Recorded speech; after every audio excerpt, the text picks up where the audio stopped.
And whatever you do, don't ever let anyone say to you, well, you know, if you register to vote, they may call you to be on the jury. That's the best thing that can ever happen to you, being on the jury. We saw it in the Trayvon Martin case. We saw it in the Michael Jordan, with Michael Dunn recently, and Jordan Davis in the Jordan Davis case. Guess what? Being a juror is extremely important. So being a registered voter, if you don't do anything else, exercise your right to vote. Come on, y'all. Come on, y'all. Come on.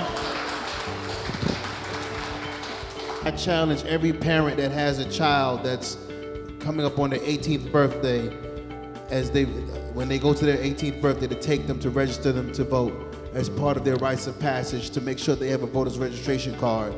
The same way they beat you down and try to get their restricted driver's license, you need to tell them that license for life is to register to vote, because if you can't vote, you should never complain. Hey, Rayzor, Okay. I want to also talk about the fact that for early voting, Kim, I think it's important for people to realize that when we're doing early voting, you don't have to vote at your particular precinct. You can vote at any precinct. Is that correct, Kim? Right. Correct, that is correct. So it's important for us to realize that as well and make sure others know one of the advantages of early voting is that you can vote at any precinct.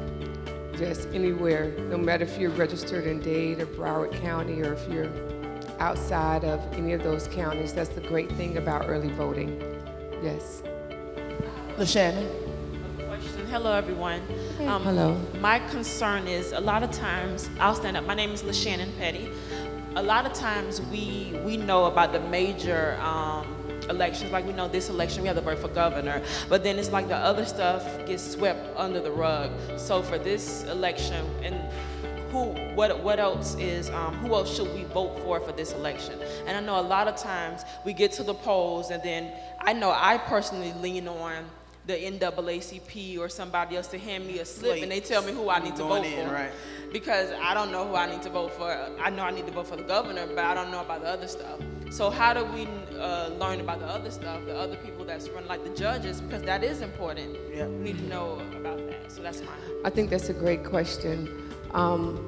You should receive a sample of the voter's ballot at home. As a registered voter, everyone in this room, you receive it in your household. So what you want to do is when you receive that sample ballot at home, don't throw it in the garbage. You know, it's important that you start to read it. So when you read it, it gives you an opportunity to, number one, read about the candidate, the issue, and remember, every county is different. Right. So you may not even have anyone from a municipal standpoint to vote for. Judges for the most part, but kind of what I said earlier, it is very important that we do a little bit of homework on our own, but she's speaking about a slate. So for the most times when you do arrive at a polling precinct, is someone there saying, hey, this is who you need to vote for.